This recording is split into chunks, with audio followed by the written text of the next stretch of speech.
ETF index mutual funds నేర్చుకుని stock మార్కెట్లో రాణించాలనుకుంటున్నారా? వెంటనే ఈ నెంబర్కి కాల్ చేయండి.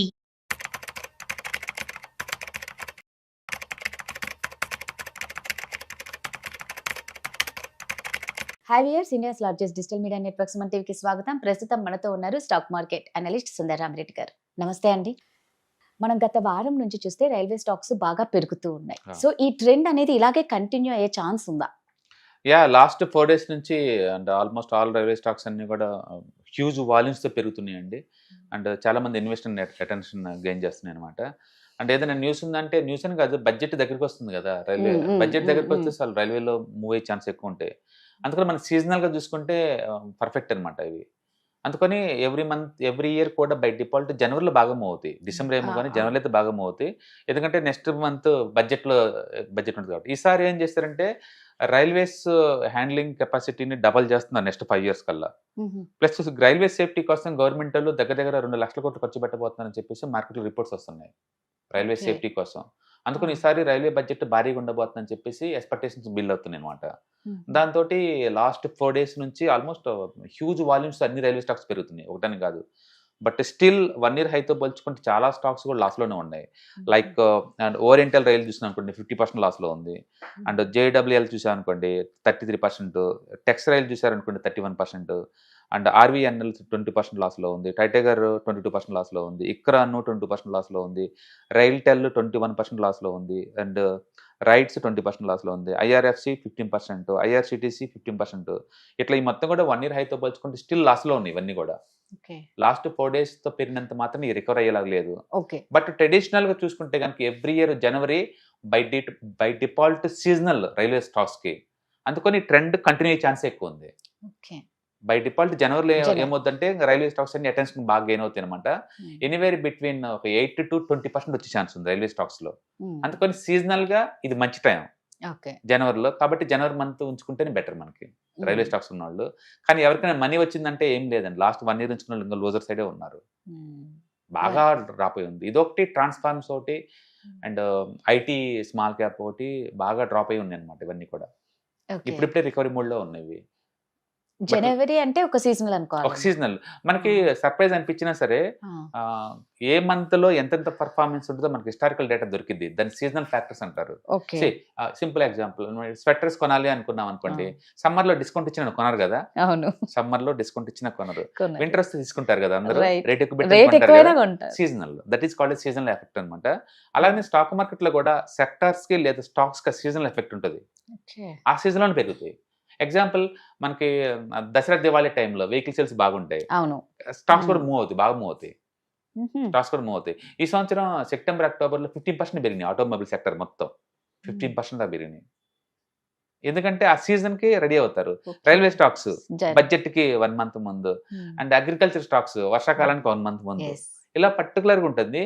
మీరు కావాలంటే చెక్ చేసుకోవచ్చు దాంట్లో. ఇప్పుడు అదే నిఫ్టీ అనుకోండి, ఎవ్రీ ఇయర్ మార్చి మంత్ సెకండ్ హాఫ్ నుంచి బాగా పెరిగింది. జనవరి ఫిబ్రవరి అంత మంచి మంత్ కాదు నిఫ్టీకి. జనవరి అవుట్ ఆఫ్ లాస్ట్ 7 years లో ఎప్పుడు లాస్లే, 1% లాస్ జనవరి మంత్ మొత్తం. అంటే ఫిబ్రవరి మంత్ కూడా లాస్లే నిఫ్టీకి. అంటే జనవరి మంత్ ఫిబ్రవరి మంత్ నిఫ్టీకి కలిసి రాలేదు. మార్చి మంత్ మిడిల్ నుంచి మాత్రం ఎప్పుడూ రికవర్ అవుతుంది బై డిఫాల్ట్, ఏప్రిల్లో బాగా పెరుగుతుంది. అట్లా మనం హిస్టారికల్ చూసుకుంటే కనుక ఏ మంత్ ఎలా పర్ఫార్మెన్స్ ఉందో మనకి ఐడియా జనరేట్ అవుతుంది బై డిఫాల్ట్. అట్లా సీజనల్ ఎఫెక్ట్ ఉంటుంది ఖచ్చితంగా, ఇన్వెస్టర్ బిహేవియర్ అట్లా రిఫ్లెక్ట్ అవుతూ ఉంటుంది అనమాట.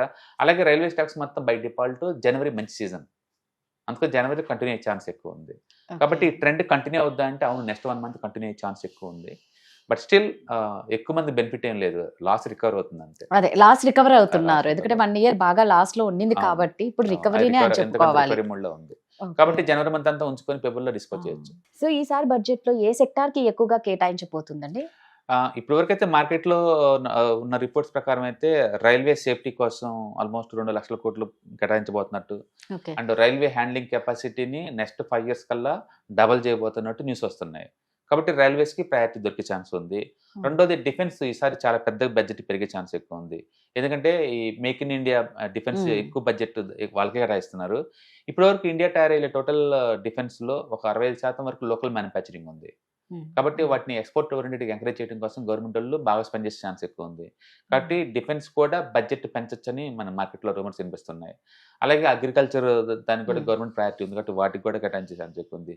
మొత్తానికి బడ్జెట్ లాస్ట్ ఇయర్తో పోల్చుకుంటే ఈ సంవత్సరం బెటర్ వేలో ఉండే ఛాన్స్ ఎక్కువ ఉంది. అంటే గవర్నమెంట్ ఎక్కువ ఇన్ఫ్రాస్ట్రక్చర్ డెవలప్మెంట్ కోసం ఎక్కువ ఫోకస్ చేస్తారు. ఎందుకంటే ఈసారి పోర్ట్స్ అండ్ ఎయిర్పోర్ట్స్ కానీ, లేకపోతే మెట్రోస్ కానీ, లేకపోతే షిప్ యార్డ్స్ కానీ వీటి డెవలప్మెంట్ కోసం ఎక్కువ ఖర్చు పెట్టే ఛాన్స్ ఎక్కువ ఉంది.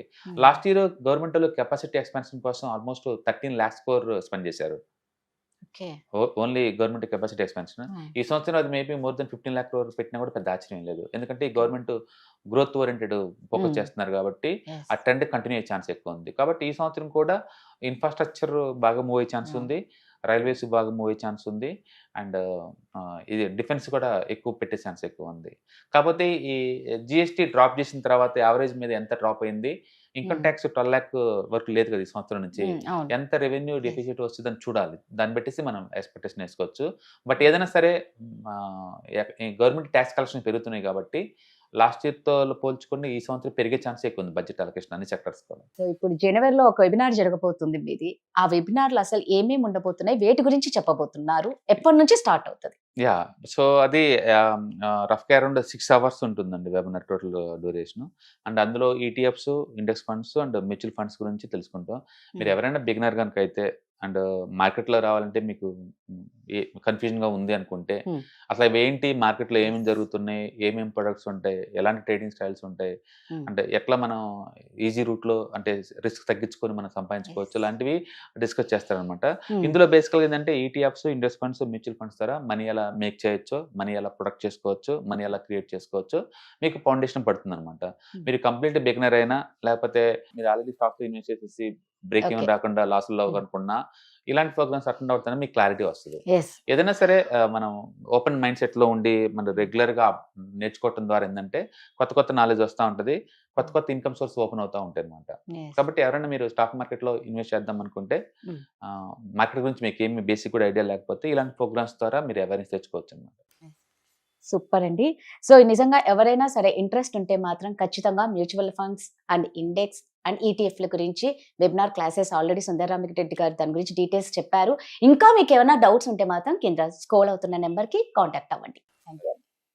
ETFs, index funds and mutual funds మీరు కనుక స్టాక్ మార్కెట్లో ఎంటర్ అవ్వాలనుకుంటే మార్కెట్లో స్టాక్స్ డైరెక్ట్ గా ఇన్వెస్ట్ చేసే బదులు కపుల్ ఆఫ్ స్టాక్స్ ఇన్వెస్ట్ చేయడం ద్వారా ఏంటంటే ఆటోమేటిక్ రిస్క్ తగ్గించుకోవచ్చు. కాబట్టి మీరు బిగినర్ అయినా లేదా ఎక్స్పీరియన్స్ పర్సన్ అయినా సరే మార్కెట్లో సేఫ్ సెక్యూర్ వేలో లాంగ్ టర్మ్ లో సస్టైనబిలిటీ కావాలంటే ఈ ప్రొడక్ట్స్ లో ఇన్వెస్ట్ చేయడం ద్వారా దాన్ని సాధ్యం చేసుకోవచ్చు అనమాట. కాబట్టి మీకు ఎవరికైనా సరే ఈ ETFs, index funds, mutual fund లో ఇన్ డెప్త్ నాలెడ్జ్ కోసం అండ్ గైడెన్స్ కోసం ఈ ట్రైనింగ్ ప్రోగ్రామ్ అటెండ్ అవడం ద్వారా మీరు మనీ మేక్ చేసుకోవచ్చు. కాబట్టి మీకు ఇంట్రెస్ట్ ఉన్న పార్టిసిపెంట్స్ ఈ వీకెండ్ లో జరిగే వెబినార్ అటెండ్ అవడం ద్వారా ఇందులో ETFs, index funds, mutual funds అంటే ఏంటి, వాటిని ఎలా మనీ మేక్ చేసుకోవాలి, వాటిని ఎలా మేనేజ్ చేసుకోవాలి, వాటి గురించి కాంప్రహెన్సివ్ ట్రైనింగ్ మీకు ఈ ప్రోగ్రామ్ లో అందించబడుతుంది. ఈ వీకెండ్ లో జరిగే ఈ ప్రోగ్రామ్ కి ఎన్రోల్ చేసుకోండి. Thank you.